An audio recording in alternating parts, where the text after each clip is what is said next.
I call them new finance because they are totally different from the traditional finance in China. They have very different ways of serving economy, and they have different characteristics, and they also have a lot of implications for the finance in the future in China. So let me give you a couple of examples about what kind of a new finance we have right now in China. For example, this actually is the one example of the P2P learning platforms. I took it from the website. Most of them actually are the leading P2P lending firms in China. And based on the statistics, up to this point, there are more than 2,000 P2P lending clubs in China already. And every day, you have 2 or 3 new firms, starting to provide financial services. So that is an example of the new finance. And also, everybody knows that Jiamao, this is one of the biggest story in China last year. It's a financial product introduced by Alibaba last year. Within 6 months, Jiamao has become the largest mutual fund in China. It's ranked at number 6 in the world. So the speed is unbelievable.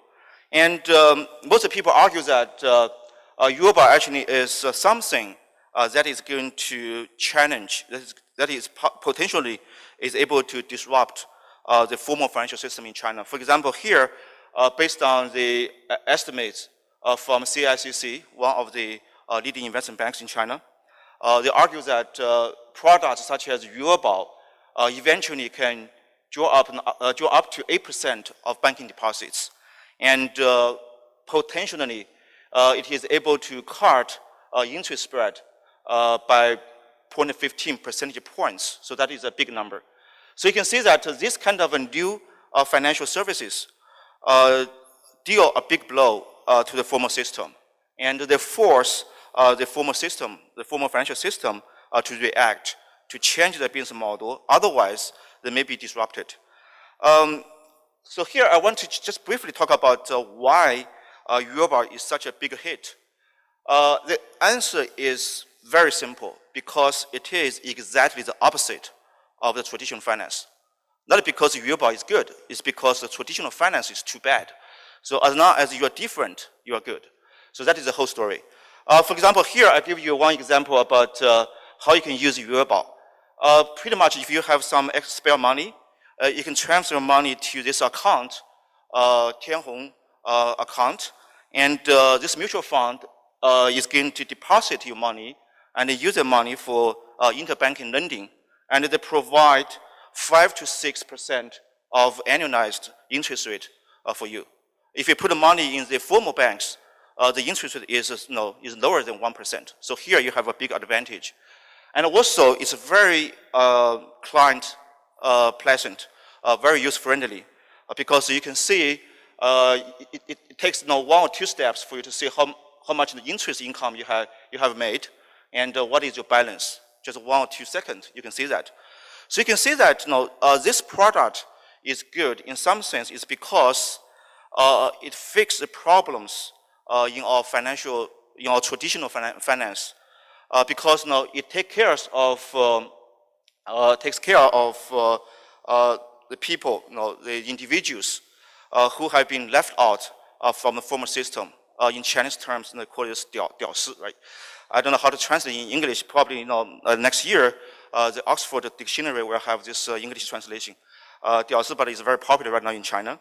So you provide financial services for those people, a huge group of people who need financial services. And meanwhile, you provide them with what they need. You can make a certain amount of money, and it's very convenient. And you have been included into the radar system of the finance. So that is one of the reasons it's such a successful financial product, even though it's still very controversial regarding its impact on the Chinese economy. I argue that this is going to be a finance 2.0. And first of all, it's going to be very efficient. It is able to help Chinese companies to improve ROIC. So that is my first hope about the next generation of finance. And also, the next generation finance should reach out to more people and more firms. Finance is for everyone, not just for a select group of people or firms. So that is, I think, a second characteristics. And also, the second generation finance should be able to reduce the reliance on banking sector in China going forward. And it is able to help contain the risk rather than increasing the risk in the economy. And also, the next generation of finance is going to be able to improve people's consciousness of risk, improving their understanding about the nature of finance, encouraging more people to be more actively engaged in financial innovations. I think to achieve that, what we need is just one word, innovation. And we need innovation, we need companies such as Ali Financial, such as Tencent, such as a lot of anonymous P2P lending platforms in China. So I think to get there, as I said, we just need innovation.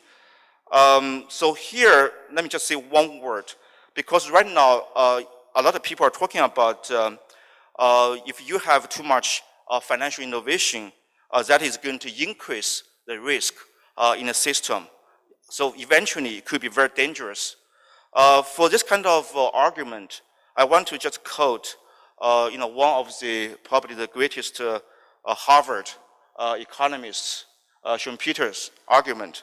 He was saying that the problem is usually being visualized is how capitalism atomize existing structures, whereas the relevant problem is how it creates and destroys them.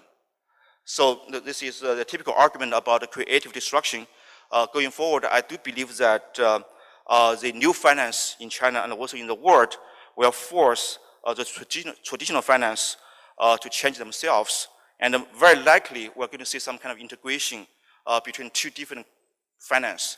And that will be the definition of the second generation finance in China and also in the world.